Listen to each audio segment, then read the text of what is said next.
Hi everybody, it's Joaquin from Carrollwood Estates. We're going to take a look at 90402, how it performed this January. There was only 4 sales in January, definitely a slow month. We're going to discuss those 4 sales plus the 2 properties that went under contract in January. First up, 705 Palisades Beach Rd. Douglas Fairbanks Sr., one of the biggest stars of the silent era, built this home in 1922 on what locals called Rolls-Royce Row, where Fairbanks, Chaplin, Cary Grant, Irving Thalberg, Louis B. Mayer, and Harold Lloyd all kept beach houses.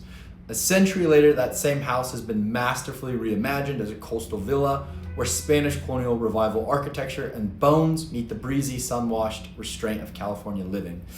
Inside, wide plank white oak hardwood floors, gray washed exposed ceiling beams, and walls painted in a luminous warm white lighten the mood for contemporary California living. The main living room, it's orientated around a wall of French doors, 3 sets that open directly onto the pool terrace and lawn. In the dining room, French doors on 2 sides flood the space with cross light.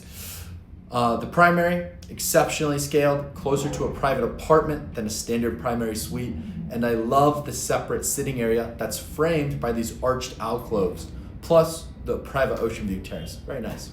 The home, it's about 3,900 square feet on an 11.4 thousand square foot lot with 60 feet of beach frontage. You also have an elevator, an outdoor kitchen, a wood-fired pizza oven, a pool and spa, a fire pit, and that ocean view terrace off the primary.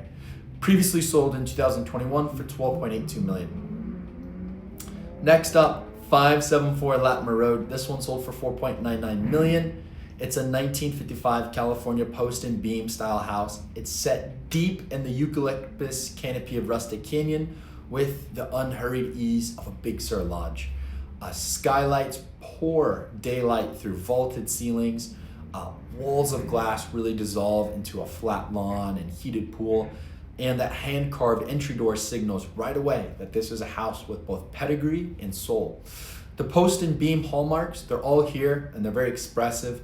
So that's exposed structural beams. These ones are painted white and they're left visible against the plank ceiling. Clear story ribbon windows really pull light deep into the interior. And this low slung horizontal roof line with shallow overhangs and the floor to ceiling glass. These are all the hallmarks. So this house, it's 2 stories. It steps up and into the hillside with the upper level, the main living floor sitting at grade with the pool. Upstairs, the great room is 1 sweeping volume, vaulted ceilings with white painted exposed beams, massive skylights cut into the roof line, and a full wall of glass that opens to the pool terrace on one side, while clear story windows also pull more canyon light into the other. The effect here, it's almost pavilion-like. You're inside, but the sky is just present overhead, and the canopy is visible through every window. The current owner, they layered in a bohemian aesthetic, hand-carved wood doors, textile wall hangings, and a standing Buddha sculpture in the entry stairwell, and abstract expressionist canvases. Overall, it's a great-sized house with impressive architecture and a generous lot with roughly 8,000 to 9,000 square feet of flat usable outdoor space. The buyer is an American screenwriter, producer, and director. He created a few TV shows that most people would definitely recognize. Next, we're going to look at 225 23rd Street. This one is under contract. It was listed for $4.45 million. So, this is a smaller traditional style home with sage clapboard siding, a gable roof, a dormer window, shutters, and a coral pink front door, and a brick walkway. It's pure storybook curb appeal. Parts of the house have been updated. The kitchen has newer white shaker cabinetry, new countertops in the kitchen and the primary bath, and then this black and white hex mosaic floor tile in the kitchen, and marble on the primary bath floor and in the shower. Otherwise, it is dated, but it is in good condition. This was listed at $4.5 million. It was listed under market value by a good amount. An 8,900 square foot lot just sold for $5.1 million, and the price range for these lots have been $4.8 to $5.2 million. So this was priced under land value. Went under contract in 4 days, of course, and it's definitely going to go over asking, but I don't know what an end user pays materially above land value here. Very excited to see what it sells for. Next up, We're gonna take a look at 237 Mabery Rd. This one sold for $3.9 million. It's a 1935 Los Angeles storybook style, which is a very specific movement tied to Hollywood set designers and World War I soldiers returning from Europe. The diamond pane leaded glass windows showing up in virtually every room are one of the signature tells, combined with the River Rock fireplace, the arched entry, the turquoise plank door, and the A-frame loft. This is not English Tudor Revival, it's not arts and crafts, it's storybook. And when it's done well, it's a very cool style. It's supposed to be deliberately quirky to create that feeling of deep authenticity. The floor plan doesn't flow like a conventional house. You move between levels through narrow staircases. You discover rooms that are tucked under eaves, and you step out onto these unexpected decks.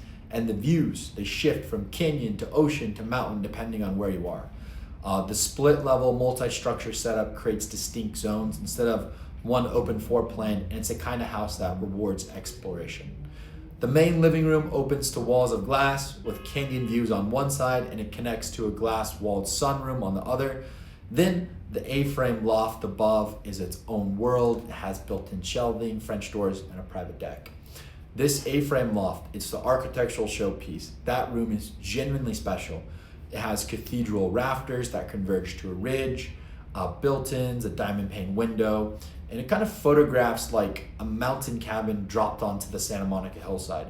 It's a fixer with soul. Serious character architecture, 5 really good strong bedrooms, 1 weak bedroom across 2 structures, and sunset views over the Pacific.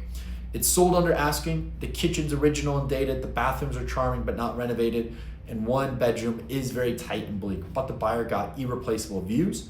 They got compound living, meaning multiple distinct dwellings on the property, and bones you literally cannot recreate. So 2 structures on the property. The main cottage is 2,280 square feet on title, and a secondary structure brings the total to 3,500. And they're spread across multiple levels and stepping down on a tropical hillside, 1 block from Will Rogers State Beach with tunnel access under PCH. Very interesting house and architecture, sold for an appropriate $1,100 per square foot as a fixer, and it's a sizable sale price at $3.9 million.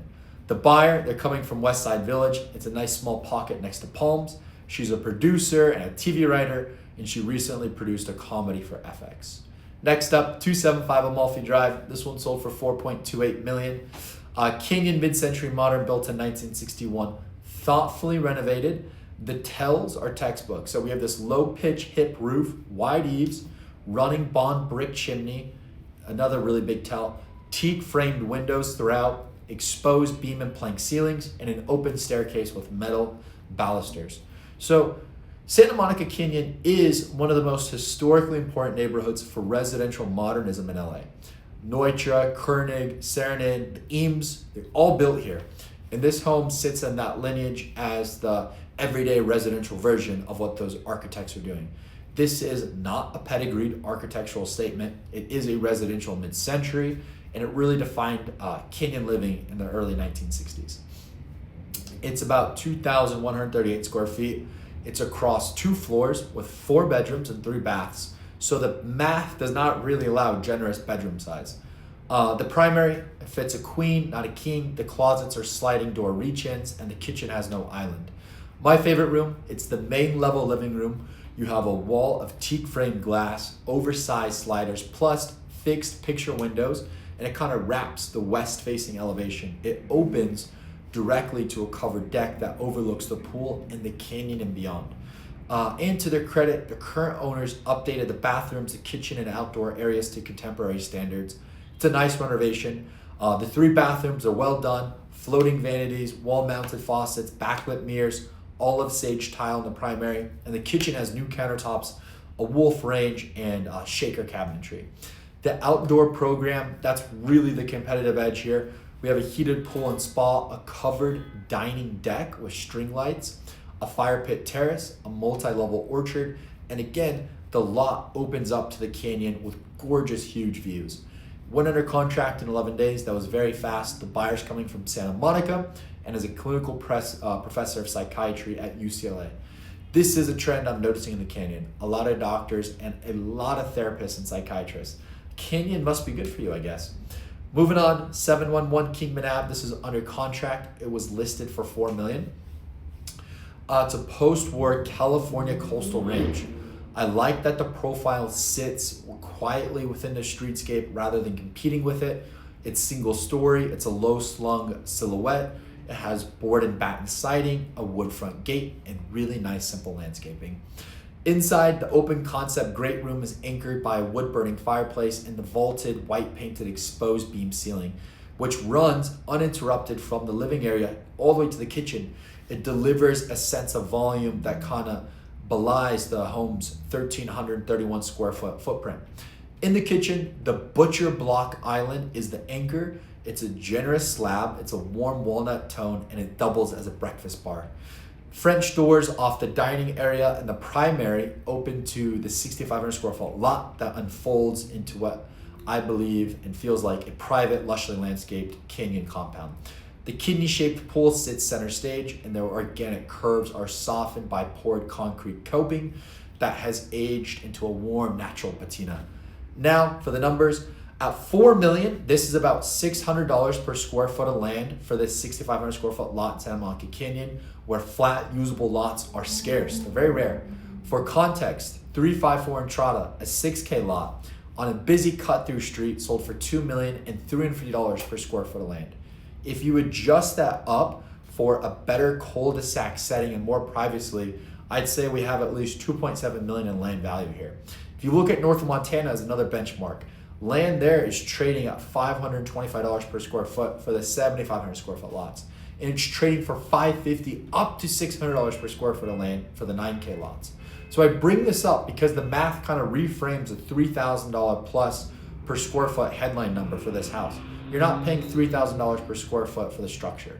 You're buying a rare flat canyon lot at relative value, and you get a turnkey design forward home and a pool and landscaping on top of it.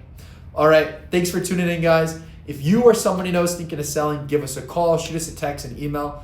Let us present our approach and share our thoughts on how to really best maximize your asset before coming to market.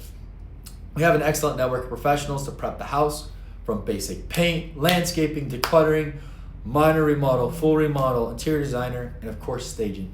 If you're looking to buy, let us connect you with the off-market properties that we have available and that we know are available.